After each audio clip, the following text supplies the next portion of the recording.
First thing first, open settings on your mobile device. Once you're in, now, click on the Wi-Fi. And then forget the Wi-Fi from which you are connected.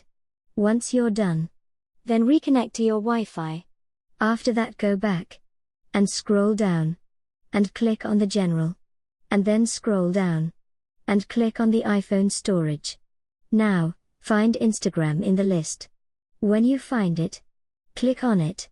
And then click on the Offload app. Once you're done, now, go back in the General settings. And then find Date and Time option. When you find it, click on it. Once you are in, now, toggle on the Set Automatically option. Once you're done, now, close Settings, and open App Store on your iPhone. Once you are in, click on the search bar, and type Instagram. Then hit the Enter button. And then select Instagram from the results. And make sure your Instagram is up to date.